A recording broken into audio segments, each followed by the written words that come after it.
Hi, Larry Vingelman here.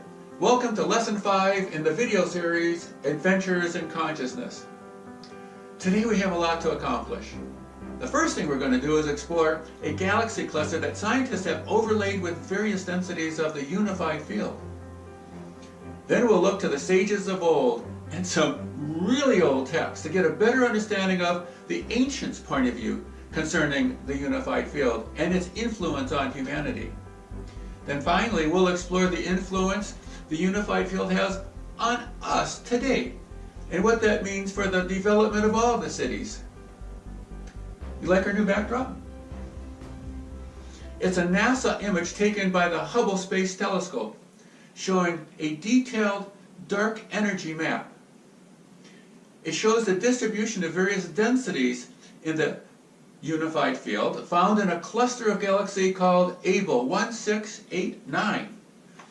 This galaxy cluster contains 1,000 galaxies and over 1 trillion stars.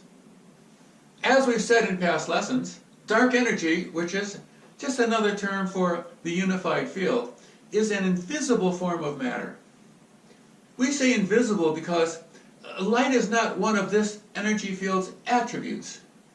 And this is true even though the energy from the unified field comprises 96% of all the energies in the universe.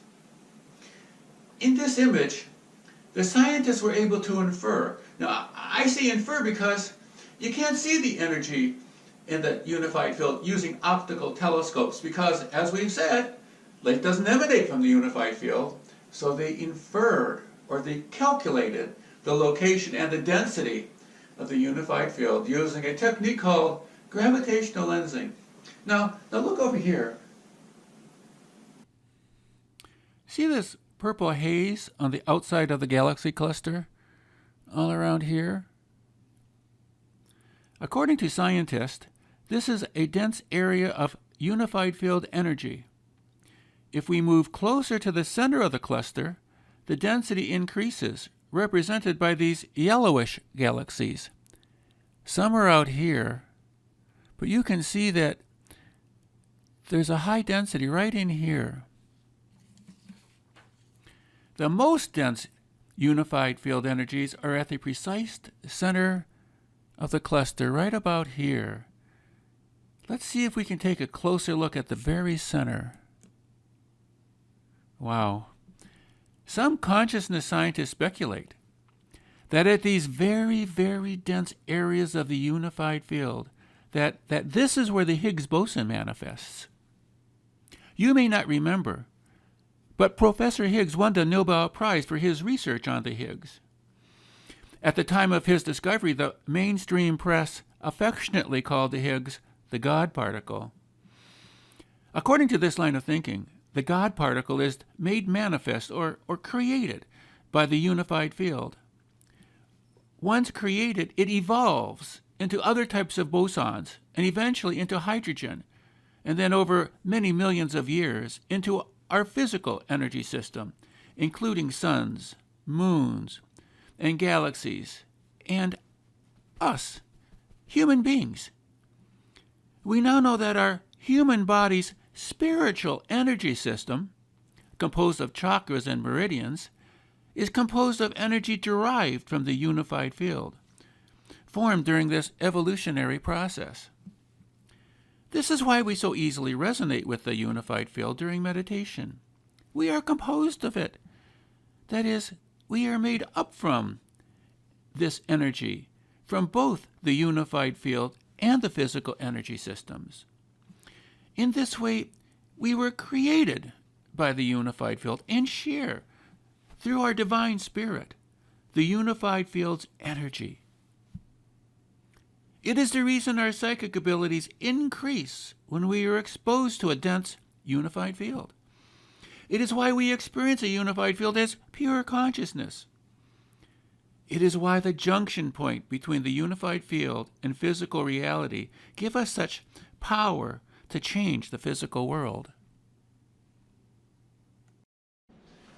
Just to be perfectly clear, the galaxies did not cause the dense unified field. No. a dense unified field created all those galaxies, 1,000 galaxies and trillions of stars. But this is really old news to readers of the old texts written from oral traditions before recorded history, before organized religion. In these texts, the unified field is called Brahma. And the influence that Brahma has on our psychic ability is called Dharma. But these ancient texts, they go a lot further than just defining what we are now just discovering.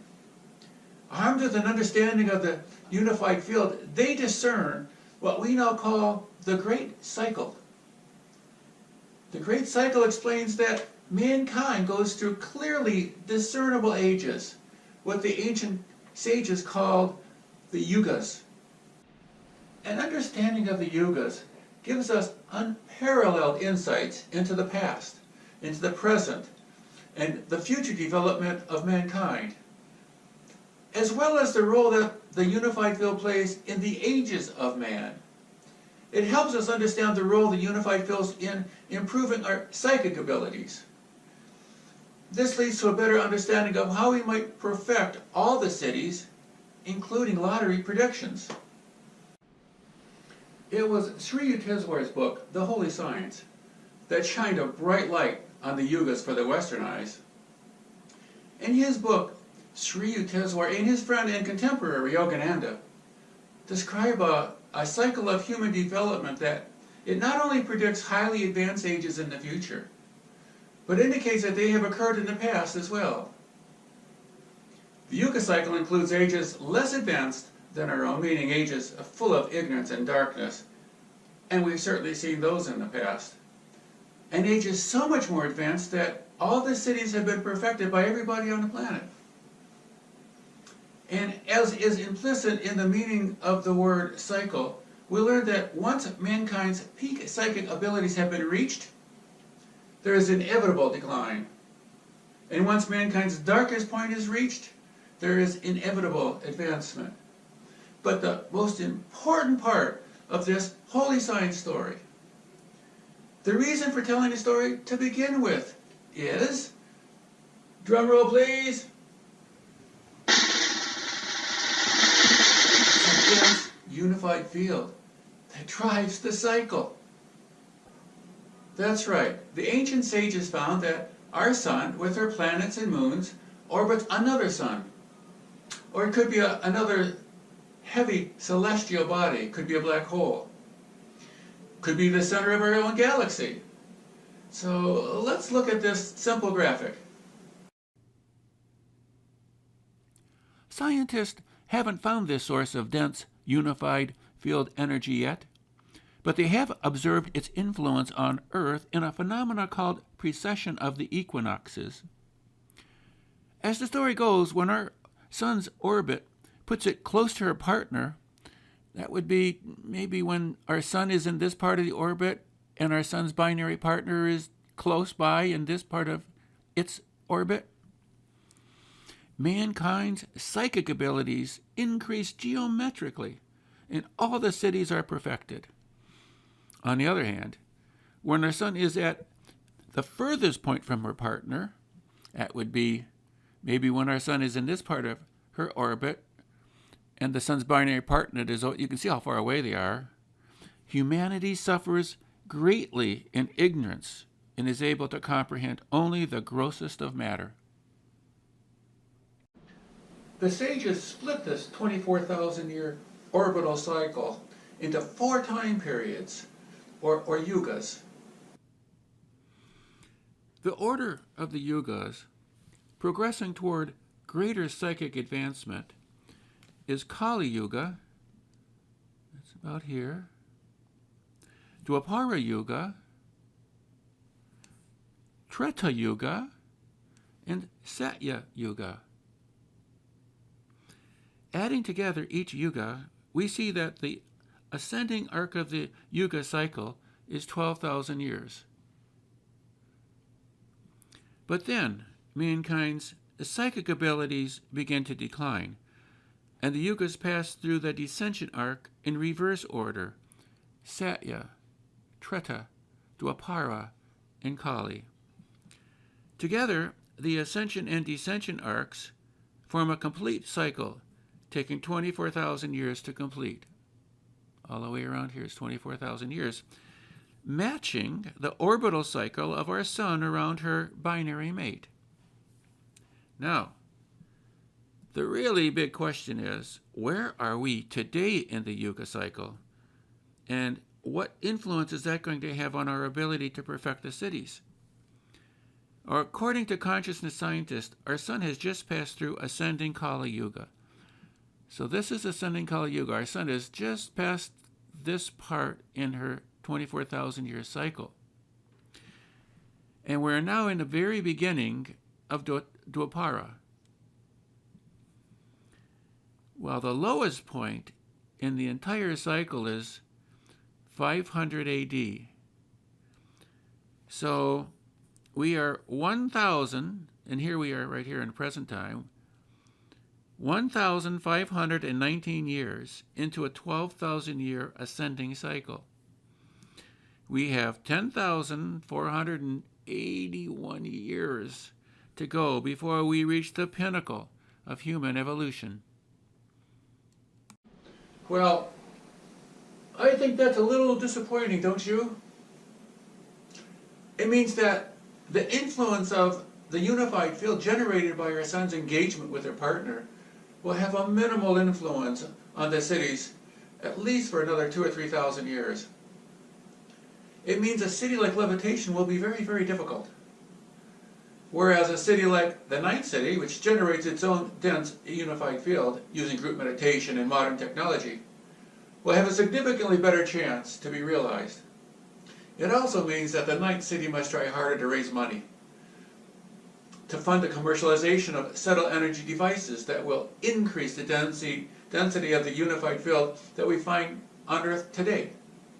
So, given that we are at the very beginning of the ascension cycle, have Siddhis been able to perfect a Siddhi in today's world? Say a Siddhi like levitation? The Transcendental Meditation Movement reports that practitioners of the TM Siddhi program have achieved the ability to levitate their bodies. They call it yogic flying. They report that there are 3 phases to levitation: hopping, floating, and flying, and that they have achieved the first phase, hopping. If you remember from lesson 1, levitation, or yogic flying, is one of Patanjali's 8 major Siddhis. Now, transcendental meditation groups have annual yogic flying contests to see who can hop or the highest and the furthest. However, skeptics say that there's no levitating going on here at all, and that all the practitioners are doing is really using their muscles while in the lotus position to bounce up and down. To really determine whether or not the TM Siddhi program is teaching people to levitate or hop, let's take a look for ourselves at some hopping video. Then you can determine for yourself if the Siddhians are actually achieving a little bit of lift, or are they simply using muscle strength to hop around on mattresses. This is the International Yogic Flying Competition in Maru, Holland in 2016. Do you think this expert levitator is getting a little bit more lift using unified field energy?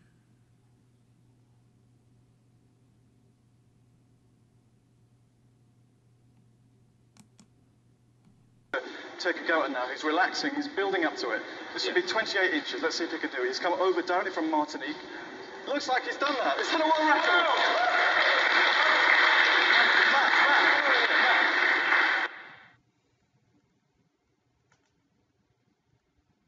Again, I was a little disappointed with these Siddhians' inability to float or hover.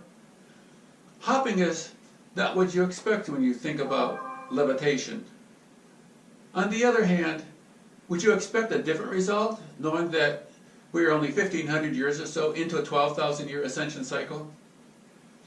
I'm prepared to give them the benefit of the doubt. I think they do achieve a little bit of lift generated by a sutra at the junction point between the unified field and the physical energy system.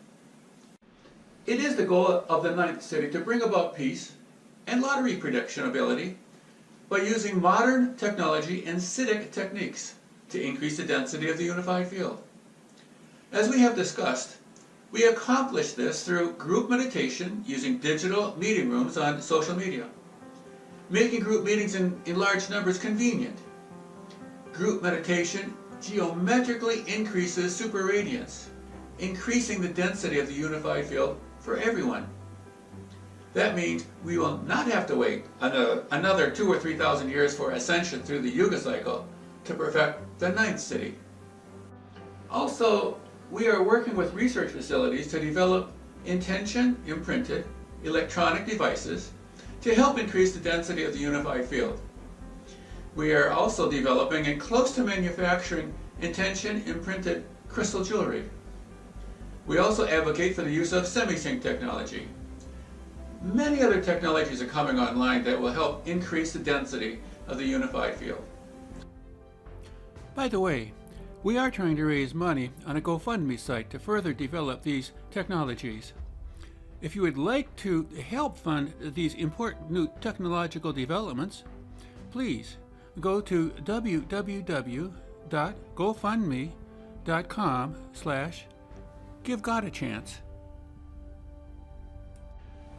If you would like more information on the Yuga cycle, the go-to book is titled The Yugas by Joseph Selby and David Steinmetz. On the other hand, if you'd like more information on the ninth Siddhi cosmology and lottery prediction, read my book, The Ninth Siddhi.